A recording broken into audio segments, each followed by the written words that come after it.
Obviously, this Kinna is related to the sort of Shivasa B'Tamuz of Huamot Selim Beheichel. What's the Indian of Avodah Zarah? Rambam says that Avodah Zarah began when people made a terrible mistake, and they said if the Rebbeinu Shalom gave such kavod and memshala to the mazalos and to other brios, that it's proper to honor them. So they built temples to honor these things, not to pray to them, not consider them gods.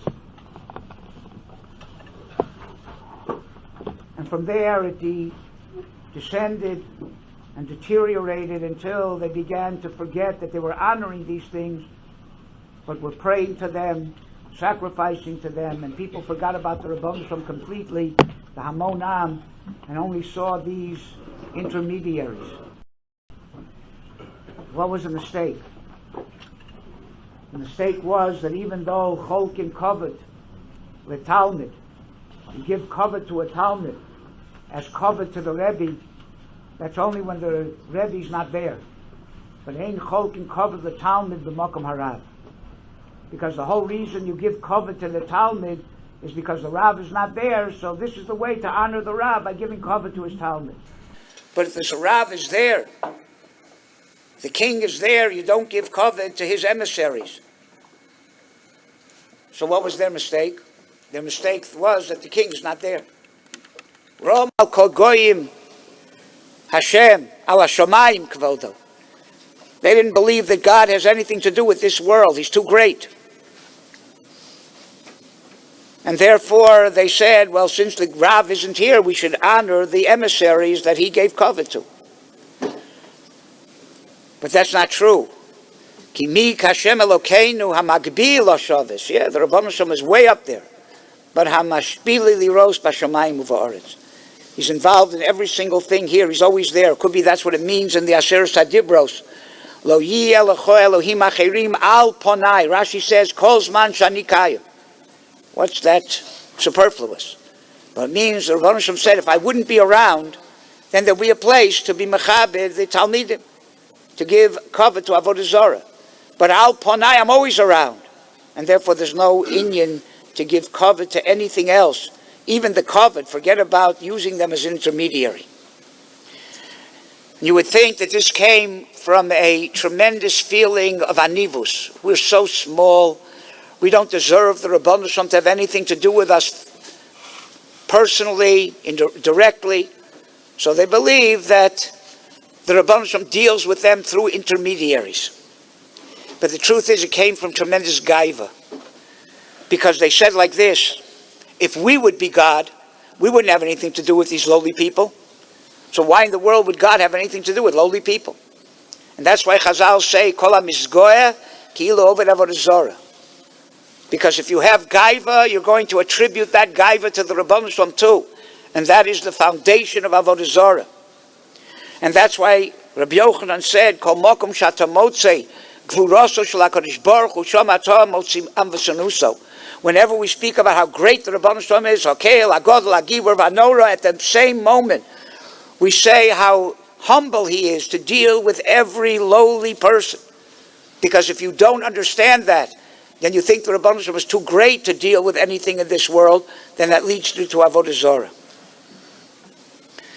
Basically, Avodah Zarah is anything you add to Torah or to the Rebbeinu Shalom, where it's not the Rebbeinu Shalom totally, or Torah, which is Ratzon Hashem totally.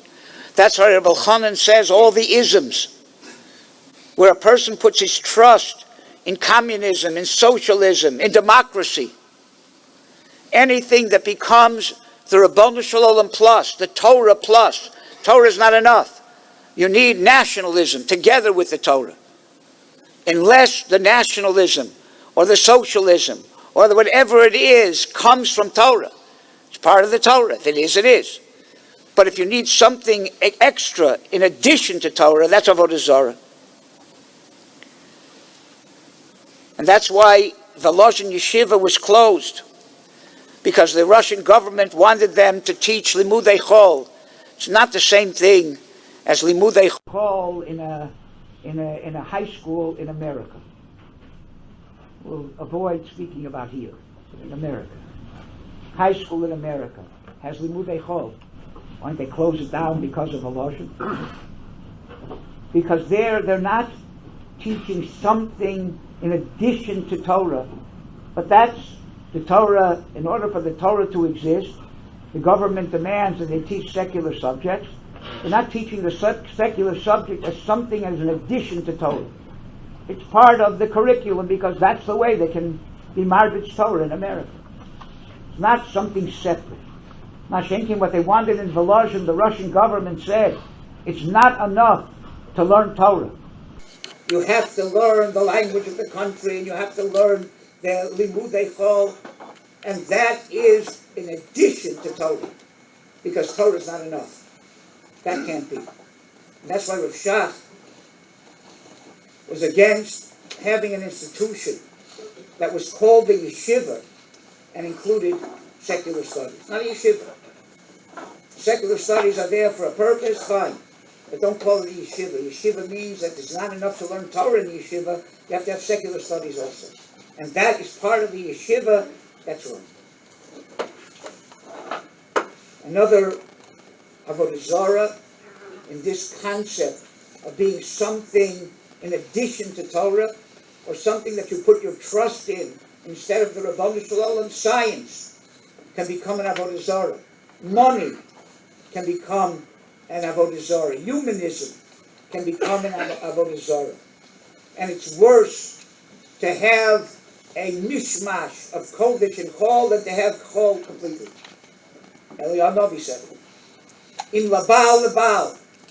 In Lashem, Lashem. Choose one or the other. But don't be poseach al shnei asitim. Don't mix kedusha and chulin, kedusha and tumah together. That's much worse. Because if you go for the Baal, you know you're on the Baal side. And there's always chance that maybe you'll come to a realization that that's not the proper way.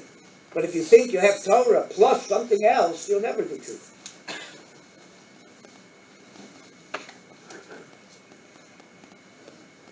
Money can be an avodah zarah, where people feel that their success is because of money, not because of the Rabbanu Shalom. Where they judge people by how much money they have, that makes them important. He tells the Rosh Yeshiva, Yosef Yehuda Leib Bloch, whenever a child was born in the family, boy or a girl, so usually then children were born at home. And after they cleaned up the Uber and he was able to, people able to come into the room where the Yoledis was, he would lift the infant from the bassinet and cradle him in his arms. And then in front of his other children, he would address the newborn baby by saying, Yingala, Yingala, or Meidala, Meidala. Then he would continue, your neshama just traveled a very long distance, all the way from the Kisei HaKavod.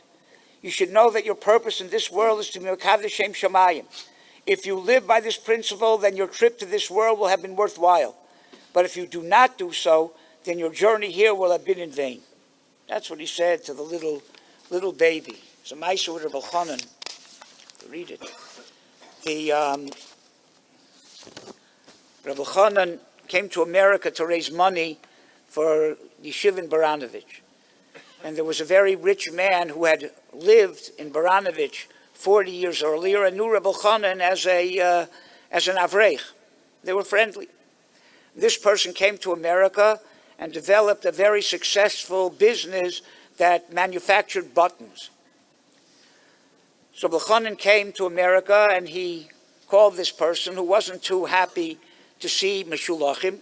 But since Rabbi Chanan reminded him that he comes from Baranovich and that they were friends when they were younger, he agreed to see him. So he came and they talked. Finally, the man said to Rabbi Chanan, what brings you to America? He said, well, you remember how cold the winters were in Baranovich, and they have a very nice coat, but the button fell off. I need a button.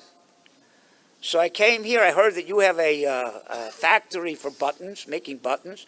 So I came to America to get a button for my coat. The guy said, come on, tell me the truth. He said, you didn't come all the way to America for a button? That's what you came for?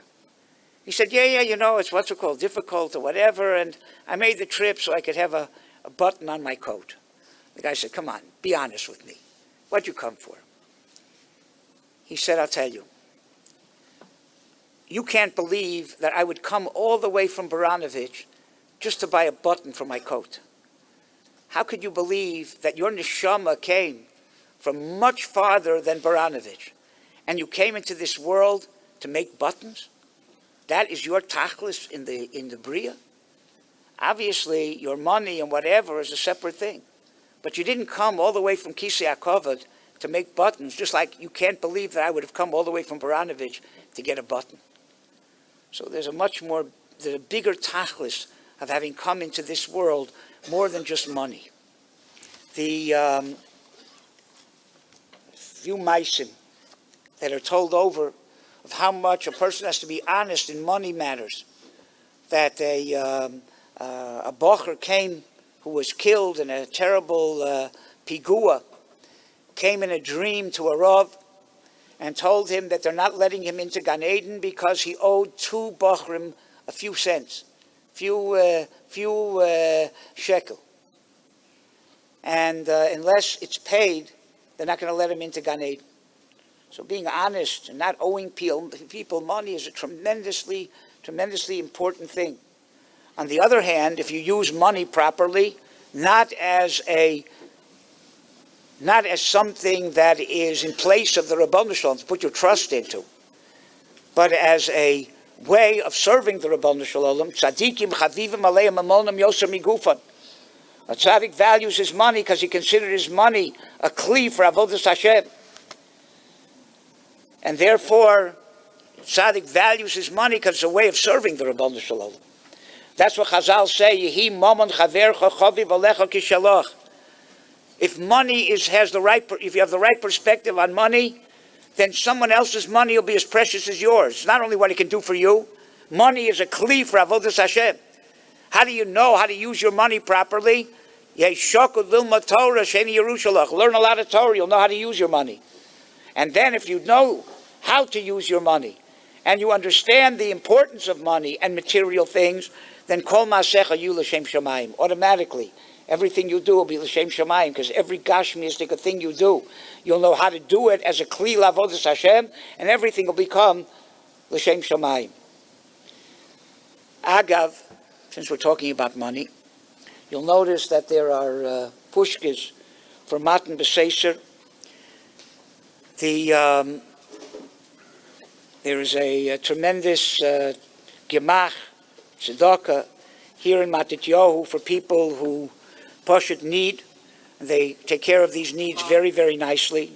Here it's aniyei ircha. So even though you have a responsibility to support your ear and your kehila, but once you're here, once a year, this becomes aniyei ircha for today.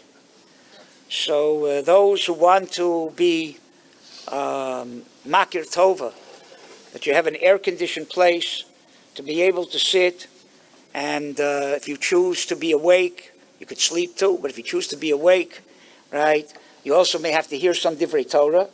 So to show your hakaras hatov, it's a good idea to be able to give whatever you can towards that matan b'seiser in order to the people here who need to be helped throughout the year by this tremendous organization that exists within Matityahu. Rabbi Bader and Dr. Nauman and David Small, who run it, deserve your help. Okay, this Kinna then is the Kinna of Eicha Tifarti.